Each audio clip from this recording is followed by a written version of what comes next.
All right, and welcome back to the First Team Fantasy Podcast. We have another one that should be on the shorter side this time with the Thursday night recap and the Saturday previews.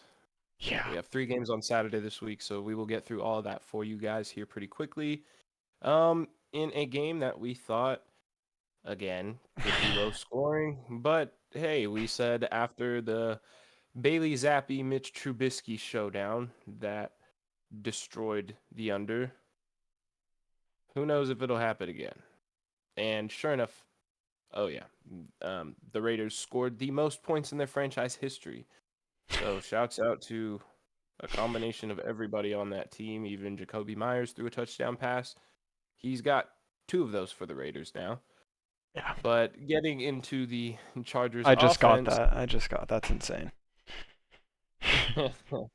getting into the Chargers offense, it was a pretty horrendous day for the most part. Easton Stick ended up throwing three touchdown passes, but to no avail really. Was 23 for 32, 257 yards with those three touchdowns and an interception. Also ran the ball twice for 11 yards and lost a couple fumbles.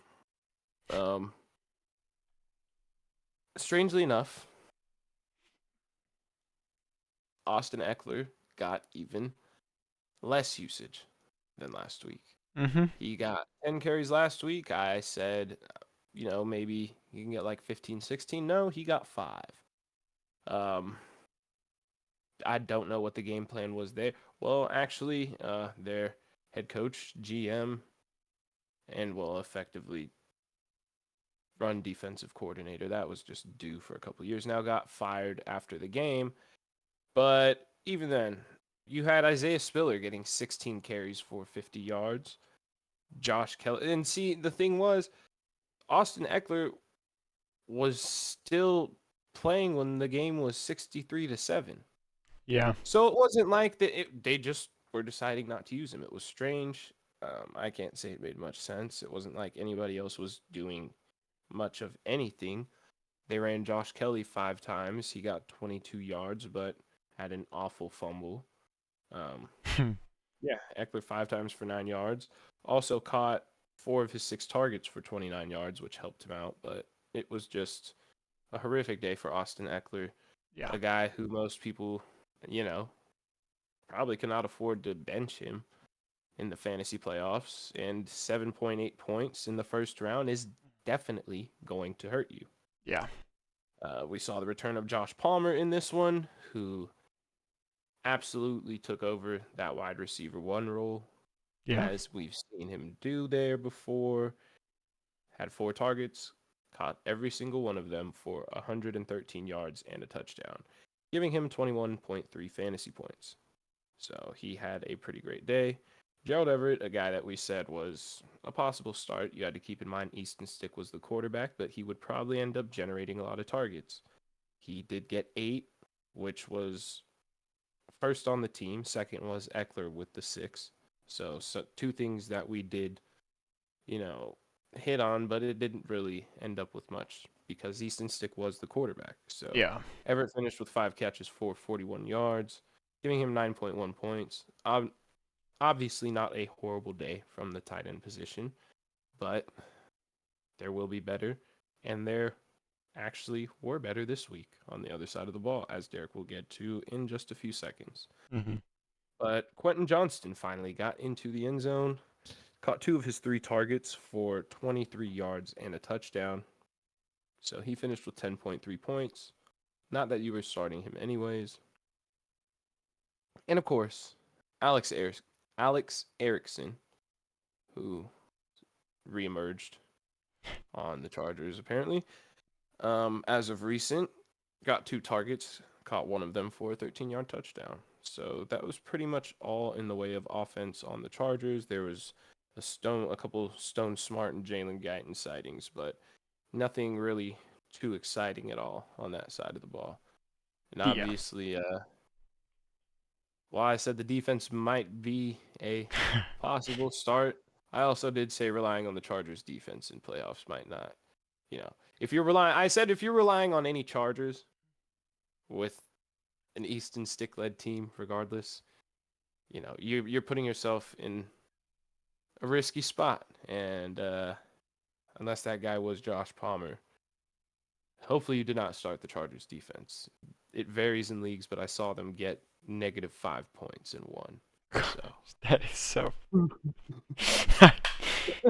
so hopefully you did not. Yeah.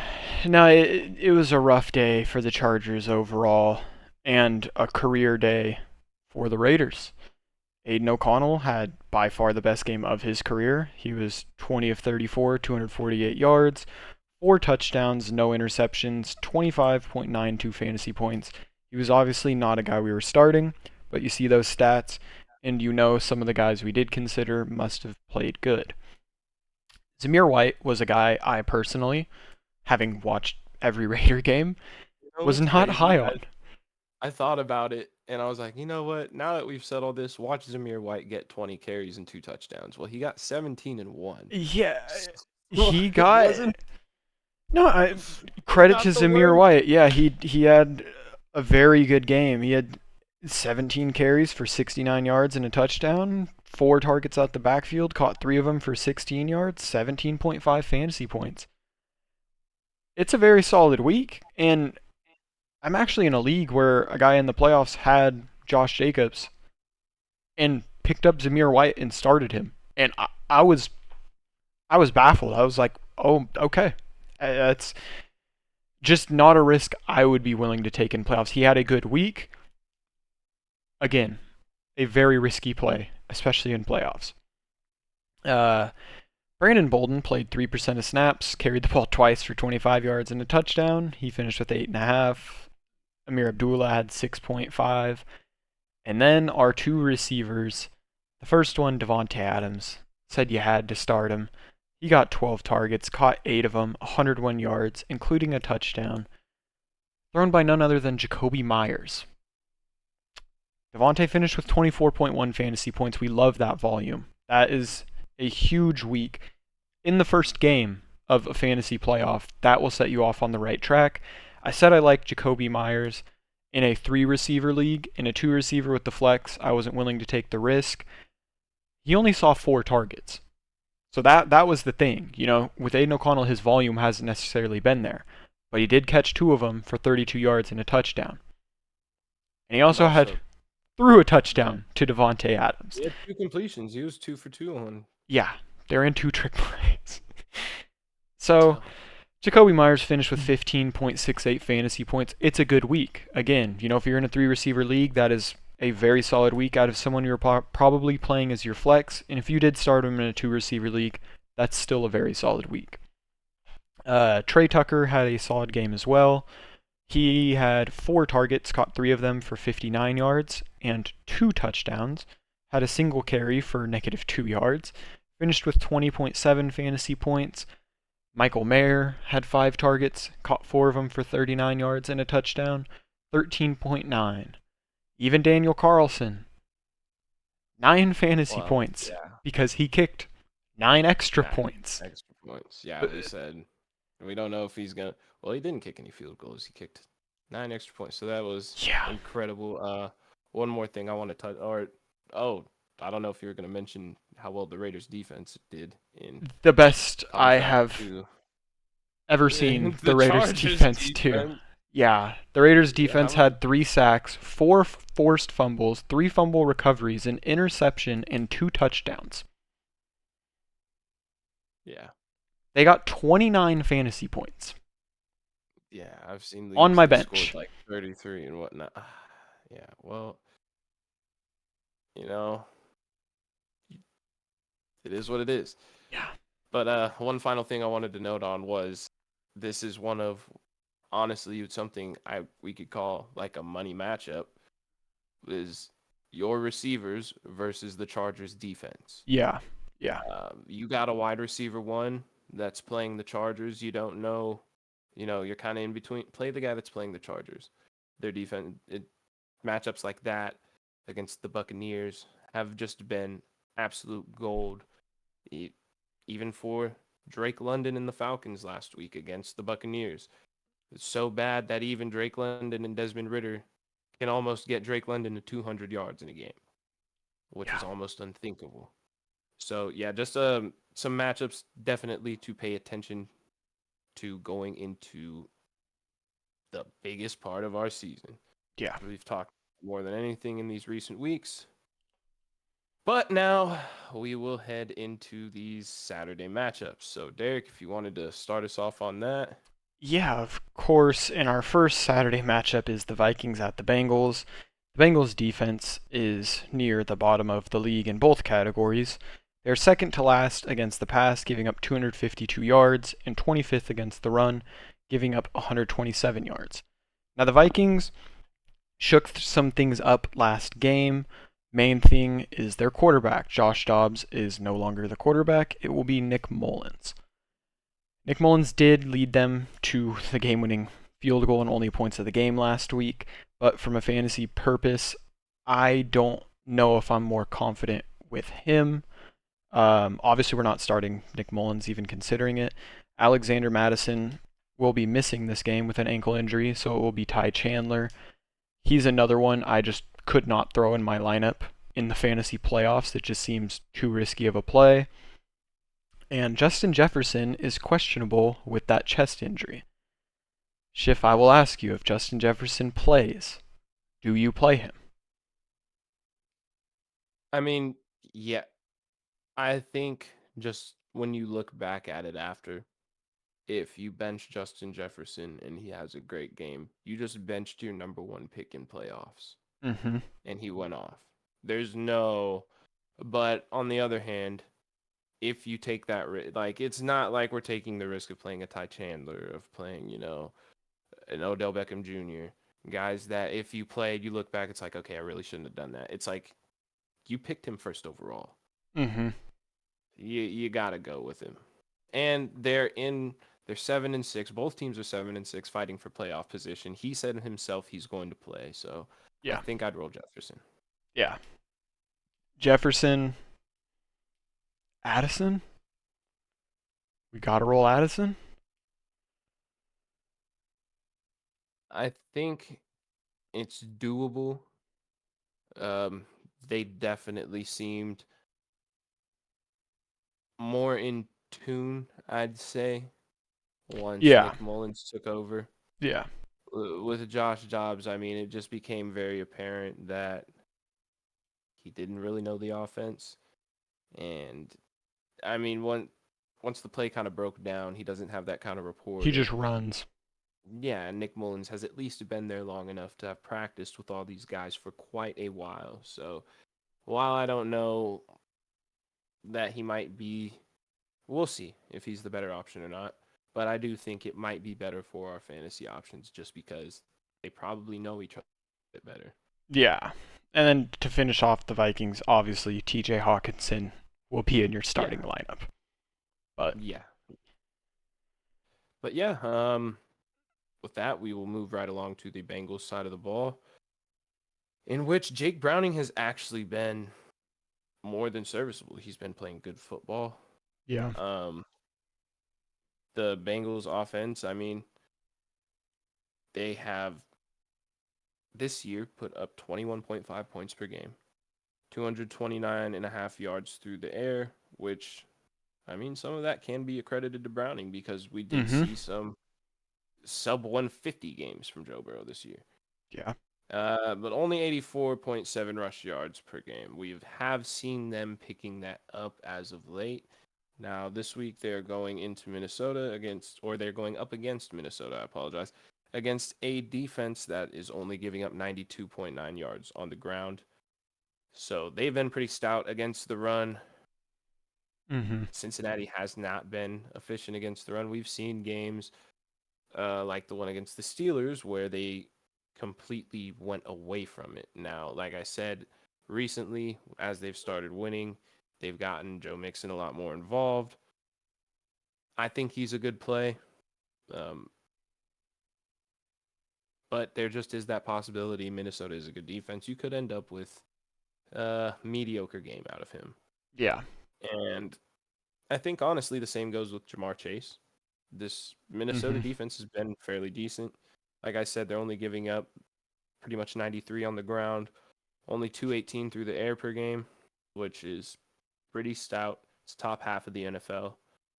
And while Jake Browning has been good, I mean, last week from Jamar Chase, we didn't see much involvement due to the fact that most of what we saw out of the air came on big chunk plays. It was Yeah. like a 50-yard catch and run to Chase Brown, a 45-yard catch and run for um, Joe Mixon, and like a 50-yard pass to T. Higgins. Mm-hmm. And I mean, when you get down to the goal line, the red zone really quick, it really limits your opportunity to do anything. Hopefully in this game, they aren't able to move the ball so quickly, and Jamar Chase has more, or he is the one who is involved like that. But I think it was more of an anomaly than anything. I don't think there's going to be 3 huge chunk plays like that. The Minnesota Vikings defense is not as bad as the Colts defense. So hopefully we see more involvement out of Chase. I think you still play him with confidence. Yeah. T. Higgins is more on the shaky side because had he Yeah. not gotten that huge grab, which he did and he has the skill for, but I just don't know if that's something I can count on. Along with like Tanner Hudson, not somebody that I am putting my playoffs on. Evan McPherson is a good start at the kicker position. And I think that's about it. I mean, I'm not really sure that I'm rolling Jake Browning in as my quarterback for the playoffs. So Yeah. I think that'll do it for that one. Yeah, and that'll take us to our next game, which is the Steelers at the Colts. The Colts defense is ranked 15 against the pass, giving up 226 yards a game, as well as 26th against the run, giving up 131 yards a game. The Steelers will be without Kenny Pickett again due to that ankle injury, so it will be Mitch Trubisky. I don't have any less confidence fantasy-wise for Steelers position players with Trubisky. Is that weird to say? I don't think Kenny Pickett offers anything more through the air than Trubisky. No. Fantasy-wise, no. Yeah, exactly. That's what I mean. I think he makes some dumber decisions with the ball, but that doesn't affect your George Pickens or your Deontay Johnson start. Yeah. So when it boils, especially when you're playing the Colts, which you never know what they're going to do. yeah, and the Colts are bad against the run. Najee hasn't been the greatest this season, neither has Jaylen Warren. I like the Najee start more than I like the Jaylen Warren start, but both of these guys have been giving us single-digit weeks. If you have a better option to pivot to, I would do so. The Steelers' offense, I don't care if the Colts' defense is bad. The Steelers' offense just has never been that great at any point this year. No, yeah. I mean, I think the only Steelers running back I'd like more than like a Ravens running back against the Jags this week. Probably would choose that matchup over, like one of the Houston backs this week, as they're playing the Browns. Mm-hmm. And CJ Stroud and Nico Collins probably aren't playing. What was the other, the Bears running backs? Yeah. There's like not a whole bunch. Like obviously you have your top guys, you're starting them. But if some of these conundrums that we've fallen into with a lot of these dual backfields, I guess the Steelers is one that in this week against a weak Colts defense, I would prefer. Yeah. Yeah. And through the air, I like starting Deontay this week. I was looking at, his targets and kind of his finishes the past couple weeks. Deontay gets the volume that I feel comfortable starting. George Pickens, I'm a lot more hesitant on. He just doesn't get the volume, and the Steelers don't score enough for me to feel confident in, even if he only gets 3 or 4 catches, there's a good chance he gets a touchdown. There's probably only going to be, at the very most, I would imagine 3 touchdowns. At the very most from the Steelers. Maybe. this Colts defense gives up a lot, Yeah. which and like it if you watch last like I said the big plays Mhm. and that is George Pickens to a T is Yeah. big plays. So it's like I think if you're in a safer position where your team is pretty stacked, you don't need to take a chance. I wouldn't start Pickens, but if you're number 4 seed that snuck in going up against like a juggernaut number Oh, 1, he you could be a need home run play. yeah, He you need could be. some kind of catalyst play to then I think something like Pickens is. I would agree with that. I don't think we can roll Fryermuth. He had that monster week when he first came back, but his past two are like 5 and 6 points. I assume Yeah. if you made the playoffs, you probably are decently set at tight end, and you should have a better option. So, and then Boswell and the Steelers defense. Mm, I don't think I can trust the Steelers defense anymore after they just no. gave up Bailey Zappi? a 21 point half to Bailey Zappi. It's like I Yeah, cannot trust that anymore. So yeah. No. yeah. But that was it for the Steelers. All right. Well, for the Colts side of the ball, uh, Zach Moss has pretty much gotten to the point where it's like we want to say don't start him, but I know the second I do that, he is going to go off and make you absolutely regret it. Now, this Yeah. week, he will be going up against Steelers defense that's giving up 117.9 yards on the ground, which is 21st in the NFL. I want to say start him. And honestly, Mm-hmm. I don't feel that bad about it this time. After what I saw the Patriots defense do last week, the Colts or Patriots offense, I apologize, do last week. The Colts offense is a lot more potent than that. They Mm-hmm. offer more than just the threat of running the ball. They have Michael Pittman, they have Alec Pierce who has been performing as of late apparently for them, and Josh Downs who all I think could be the number 1 receiver on the Patriots, Yeah. which is not just a knock to them. It's more along the line Steelers were getting chewed up and by Juju. So I think there will be success on the Colts side of the ball. Um, I think Zach Moss is a good start. Mm-hmm. I think Michael Pittman is a good start. I think Josh Downs. I mean, it's been rough the last couple of weeks. Um, it's one of those if you're in a position where it's deeper, you are kind of hurting for a flex maybe this week, but I'd prefer not to depend on him. I think I'm rolling more just Michael Pittman and Zach Moss. Kind of Yeah. want to call it there. Yeah. No, I would. Uh, Matt Gay? yeah. No. After I what he don't did think to I us last week? negative 2 point week. You can't. I can't vouch for you after that. I'm sorry. I know he's had I'm multiple rolling him. great games. I'm rolling him. I'm Okay. not gonna. We're not gonna give him what is the Matt Amendola. I'm not gonna do it to him. Not after the one bad week. He missed a PAT. Okay. All right. Whatever, dude. Leave my guy alone. One bad week in the most important week of the season. Whatever. No, it's absolutely brutal at the worst possible time too. We'll finish it off with the primetime game of. Do you know why are there 3 games on Saturday? Do we even know why this is happening? December 16th, just 3 games? All right. Well, our last game of the day is the Broncos at the Lions, which actually should be a pretty good game. The Broncos defense has been playing a lot better. I'm honestly excited for this one.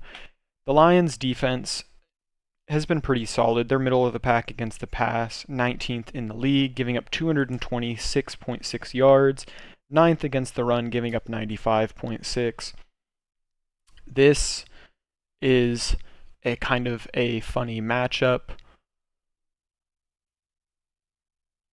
We we'll see Russ, who I don't feel the most confident in starting. I don't know how you feel. It's just what our playoff quarterbacks that we've possibly lost coming into this are CJ Stroud. Is he the only relevant quarterback we've lost in this past week? So, I mean, Russ, while I think he can have a solid week, I don't feel comfortable throwing him in a playoff matchup against the Lions. Javonte Williams has been seeing really good volume. The Lions are ninth against the run, only giving up 96 yards a game. But just due to Javonte's volume and also his pass catching ability out of the backfield, I'm hesitant to say it, but I do think we can start Javonte and Yeah, I Cortland think he's a Sutton. good start. Cortland Sutton, just I feel is it Raider bias coming out where I feel like Cortland Sutton's like football, just his football skill is overrated, but his ability to get in the end zone I think it might be Raider bias because some of the catches he's made this are year. incredible, But where has he been the past 2 years? Where did this guy just reemerge from? He just Denver. came. What do you say?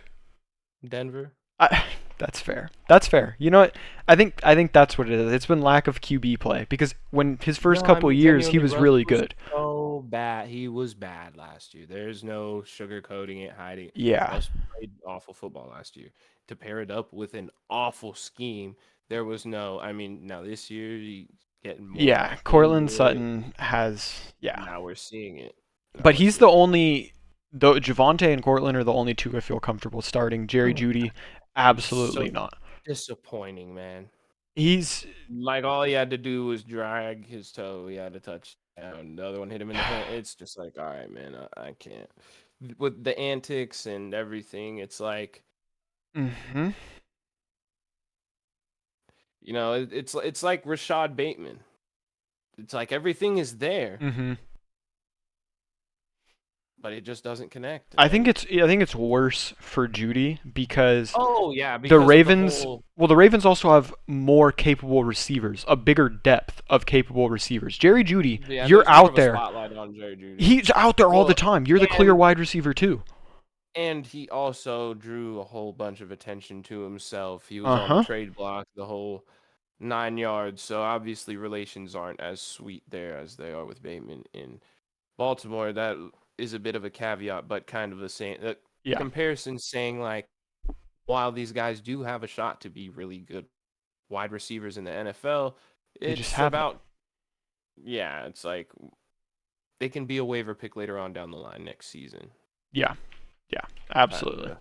But that's all I had for the Broncos in this one. Yeah. Oh, I just wanted to mention when you were talking about starting Russ, like I think I agree with you, especially when you have matchups like Jordan Love going up against Tampa Bay this week, who has been absolutely awful against the pass, like we talked about. So going into Detroit, the, man, I don't even. They make it really hard Mm-hmm. because as good as this offense has been this year, ranking third in overall yards per game, seventh in points per game with 26.2, seventh in pass yards per game at 252.8, and 137 and a half yards on the ground, putting them at fifth. They just gave us a complete stinker in a week that most of us Mm-hmm. needed something. We Amon got Ra. nothing out of Jared Goff and company. Yeah. Now, as far as David Montgomery and Jameer Gibbs, they did all right. Yeah. Those aren't two guys that I have any issues with this week. Those are guys that I left in my lineup. So I didn't even have to think about taking them out. But I mean, now I'm not sitting here telling you to bench Amon-Ra St. You Brown. have to start him. You have to. You have to start him. Does it scare the hell out of me going from a matchup against the Chicago Bears, who are bottom of the barrel against the pass, going up now against the Denver Broncos, who have been pretty Very damn good good? as of late. Very good. especially against the pass. Yeah. That really makes me nervous. Not only that, there's pretty much one guy to hone in on. Mm-hmm.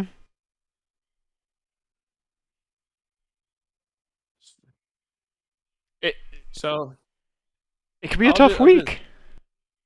it very well could be. And for example, now I know we do our hypothetical starts and sits sometimes. This one actually comes into play as, do you flex Amon-Ra St. Brown or Cooper Kupp against Washington? Cooper Cup. I mean, but you know what I mean? Like, it's Cooper Cup against Washington, dude. That's what I mean. But Yeah, and guillotine. that's because it's like, yeah, guillotine coming down to that decision. And, there's some people who have stacked teams might have a decision where, hell, you might have the option to bench Amon-Ra. Most of us, like my team in Dynasty, we don't. That's my wide receiver one. I'm In rolling Dynasty? in Dynasty. You're rolling Yeah. him on Raw? Oh, I have no choice. Don't you have Reek? Oh, God, no. Oh, Dynasty. I'm thinking guillotine. This my fault. My fault. I was thinking No, guillotine yeah, still. yeah. I was like, you have No, Reek, okay, Michael okay, okay. Pittman. What are we? No, I was like, oh my Okay. God, if Tyreek was my wide receiver one in Dynasty, I would not have traded for Michael Pittman. But Okay. Yeah, my bad. yeah. My bad. So no, it's like most of us, like I said, we're rolling into hell with Amon-Ra St. Brown. We don't have a choice. He And could go crazy. That's he also in very the well realm of could. possibilities. I'm hoping he just shatters my expectations, like many players have done to us in these. Unfortunately, it's just been the wrong one. Yeah. For the wrong reasons. It's been guys that we thought have a good opportunity to ball out in this game, and they apparently game plan the exact opposite way. Yeah. But you're still rolling with Amon-Ra. Same with Sam Laporta. I'm not going to endorse Jared Goff this week because he absolutely burned us last week against the Chicago Bears defense. So I don't like playing him against a hungry Broncos defense. No. I just don't feel comfortable with that. No, comfortable. Comfortable is not Quick even. note on Laporta. Is he, and obviously it's not the best. Can we think of a better rookie fantasy tight end performance in recent decade or even 15 years? Rookie tight end. Well, no, I'm going to say absolutely not, because it's been up until this year. If you listen to any sort of fantasy advice or you read any kind of column, anything, what you'll see, or would have seen up until this year is all these guys saying, do not draft a rookie tight end. Never get a rookie tight end. Rookie tight ends are not. Kincaid?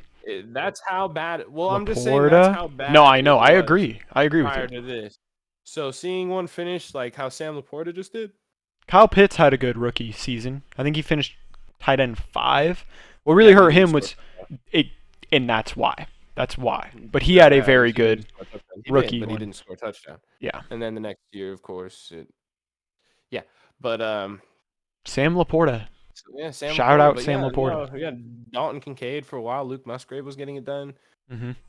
Michael Mayer hasn't been terrible. He's not been startable, but Michael Mayer was the typical rookie tight end that they might start picking it up near the end of the season. That we have not seen like Kincaid, and I mean Kincaid got his shot mostly because Dawson knocked him down. He had some involvement throughout the beginning of the season, but we are getting close to the time where you have things you have to get done. Yeah. So we are going to cut this to a close. Thank you guys once again for all the support. If you need any help, like we always talk about, if you need any help with getting on Sleeper, whatever the case may be, we are always here for any of your needs regarding fantasy football or anything of that sort. So hit us up if you need us, and thank you for all of the support. Derek, anything else you want to add? No, we're good. You get us out of here. Go ahead. All right. Come back next time. Take more reps with the first team. Yes, sir.